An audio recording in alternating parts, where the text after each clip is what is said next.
Welcome to the show that's certified 100% TRT free. This is Mirror MMA.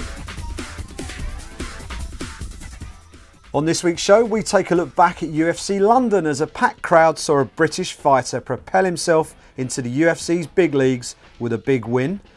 We hear from the most talented female fighter in the world today as we catch up with the new UFC Women's Bantamweight Champion, Ronda Rousey.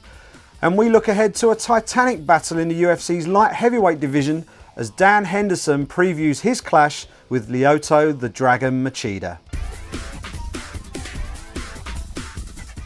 But first, let's kick things off with news from last weekend, where UFC London smashed the Wembley Arena box office record.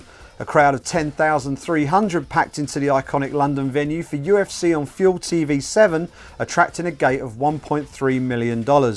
The big winner of the night was undoubtedly British middleweight Tom Kong Watson, whose come from behind victory against Bulgarian Stanislav Nedkov earned the Brit not one but two post-fight bonuses.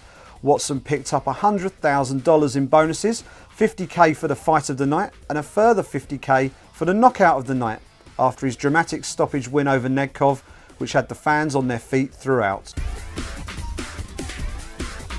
At the top of the bill in London, Brazilian Renan Barão defended his UFC interim bantamweight title with a fourth round submission victory over the impressive Michael McDonald, while in the co-main event, Cub Swanson put on a superb display to defeat Dustin Poirier.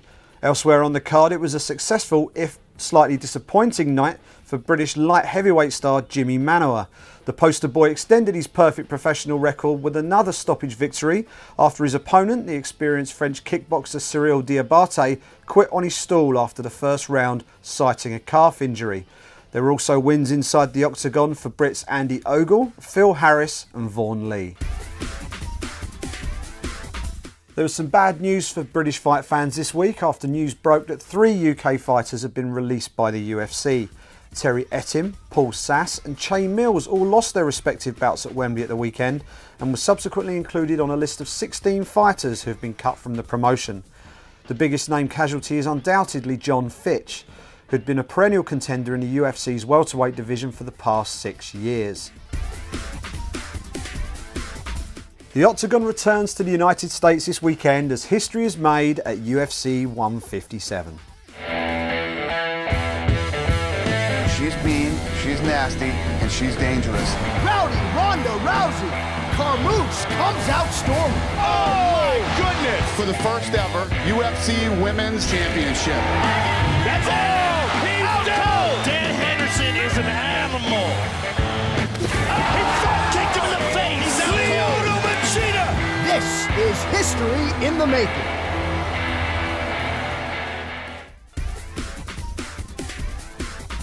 The event features the first ever women's bout in the UFC as newly minted UFC Women's Bantamweight Champion Ronda Rousey takes on Liz Carmouche in the main event.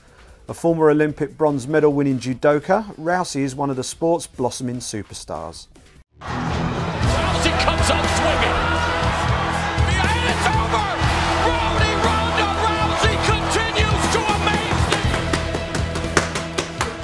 People like to say how terrible my striking is, but you show me another person that landed 3 jabs in a row right off the bell, I don't think it's happened. I think the whole mystery of it, that people haven't really seen that much of the rest of my game, they have to assume that it's bad or else they just have no hope because everything they've seen so far is as perfect as possible.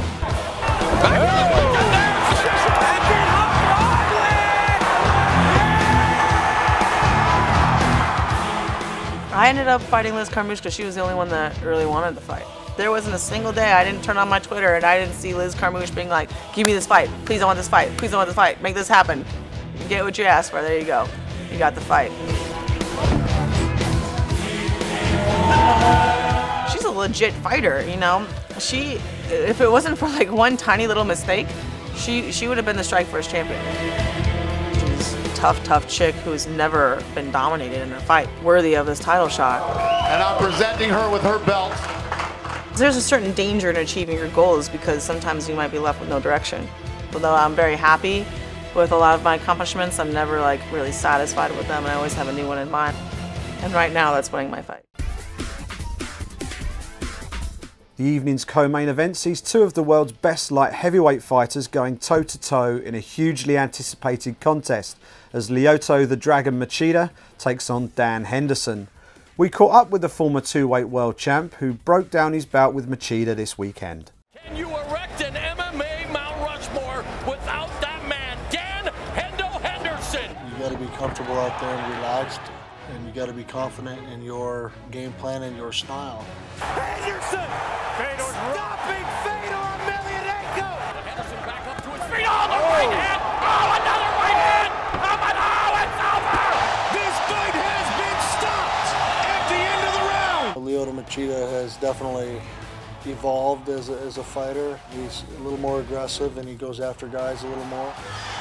Oh, another shot. He's getting teed off on. He's down. He's out. And it's all over. He's out. Lyoto Machida. I'm planning on just staying in his face and making him fight me and trying to take advantage of just touching him in his chin a little bit. Oh my goodness. Hopefully I can knock him out quickly. If not, I'm gonna control and beat him up for 3 rounds. Henderson has conquered the middleweight division. He's conquered the light heavyweight division. I'm not going to wait around for a title shot. If the timing's not right, I'll fight somebody else that's the top guy and I'll knock them off. But I also feel like I'll be the guy to beat. It all kicks off live on ESPN here in the UK from 3 AM with the Facebook prelims starting at 1. That's all we have time for on Mirror MMA this week. We'll leave you with one of our favourite moments from Wembley last weekend as Kiwi light heavyweight fighter James Tahuna decided he'd do a spot of entertaining before his fight with Ryan Jimmo and entered the arena as one of the men in black. See you next week.